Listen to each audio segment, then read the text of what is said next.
Power is not something you're given. Power is something you take. While most thinkers spent centuries debating how people should behave, Niccolò Machiavelli cut right through the idealism. He exposed how the world really works, where cunning, ambition, and influence rule the day. He laid bare the blunt, honest truth about human behavior, and in doing so, his name became infamous, a shorthand for ruthless manipulation. But here's the twist. Today's world, our businesses, politics, even personal relationships, are built on the exact same principles Machiavelli revealed 500 years ago. Machiavelli didn't create manipulation. Instead, he looked at people with perfect clarity. While his peers praised idealism and human goodness, Machiavelli described humans as they are: complicated, self-driven, and driven by fear and self-interest. Self-interest and short-term thinking. Humans often choose immediate gain rather than long-term benefits. Following strength, abandoning weakness. We gravitate toward authority and success and quickly leave when circumstances change. Public versus private behavior. Look at a crowd incensed at war until the death toll rises, or a worker flattering their boss in public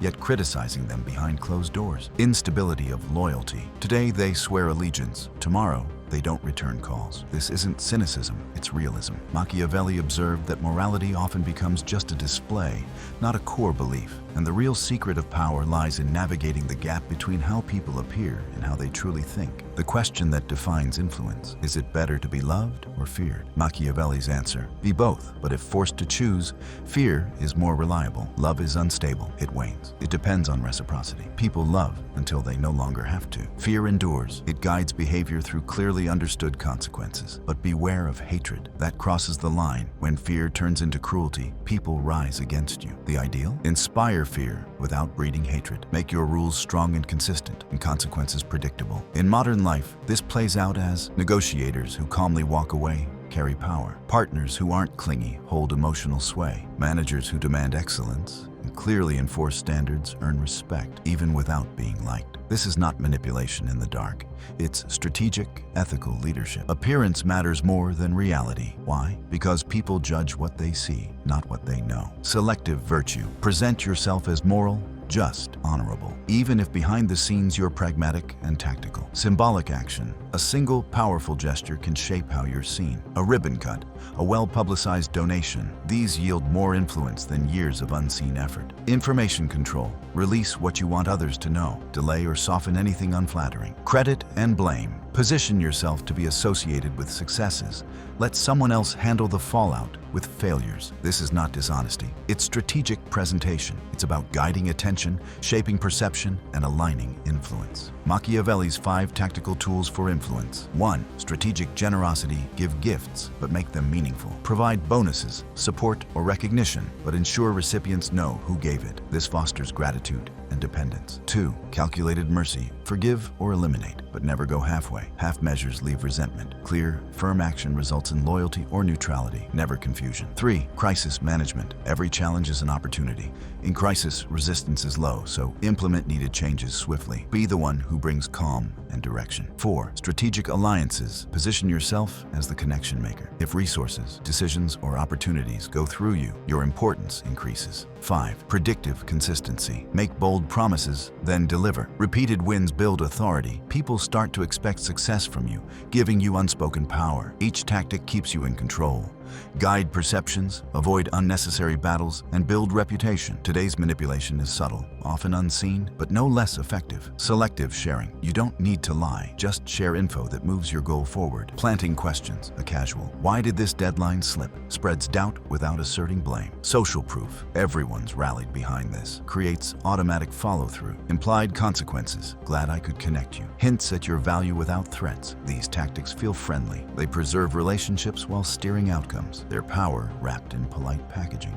There's a big question. Does using these techniques make you unethical? Machiavelli himself argued that knowledge is neutral. What matters is how you use it. These tools can build trust, inspire growth, or manipulate for selfish gain. Ignorance of them is more dangerous. It makes you vulnerable. To negotiate effectively, to protect your interests, you need to be aware. The best leaders combine realism with responsibility. Use strategy for good, not for exploitation. So yes, you can master Machiavelli and remain ethical. In fact, true mastery requires balancing real-world insight with respect and empathy. Is understanding human behavior a weapon or a responsibility? When we talk about influence, persuasion, or power, people often assume manipulation. But here's the truth. Psychological insight isn't the enemy. Ignorance is. If you know how people think, if you understand their fears, their desires, their blind spots, you hold an advantage. But that advantage doesn't automatically make you dangerous. It makes you responsible. The same tools that can be used to control others can also be used to protect, guide, and heal. Think about it. A con artist and a therapist may both understand your emotions deeply. The difference lies in intent. The real danger isn't in the tools.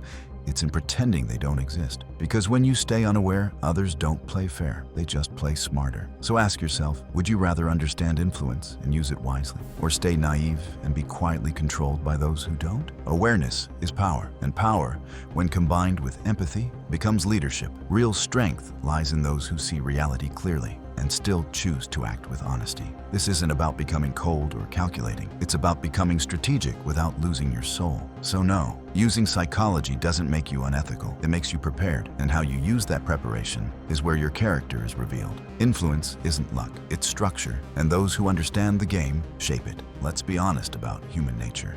Not idealistic, just real. Machiavelli didn't invent manipulation. He simply stopped pretending that people were always noble. While philosophers of his time painted humans as virtuous and rational, Machiavelli saw what most ignored, that beneath the surface we're often driven by fear, ego, and self-preservation. Short term over long term, most people will choose a small reward today over a bigger one tomorrow. Why? Because the future is uncertain. But the present feels real. That's not stupidity. That's survival instinct. Power attracts, weakness repels. When someone rises, we admire them. When they fall, we distance ourselves. Loyalty, it's rarely unconditional. People follow strength, not sentiment. Two faces, one person. Publicly, we applaud. Privately, we whisper. We cheer for justice until justice costs us something. This isn't hypocrisy. It's human nature. A constant tension between image and intention. Loyalty is fragile. One moment, you're the hero. The next, you're forgotten. People move on because their needs move on. So if you expect eternal devotion, you're not leading, you're dreaming. Here's the truth Machiavelli understood. People wear masks, not always out of malice, but out of necessity. They protect their image, their comfort, their control. And if you want real influence, you must learn to see behind the mask. Not to exploit, but to understand. Not to deceive, but to move wisely through a world built on appearance. Subscribe to the Thought Foundry. Take care of your mind, and I'll see you in the next dive.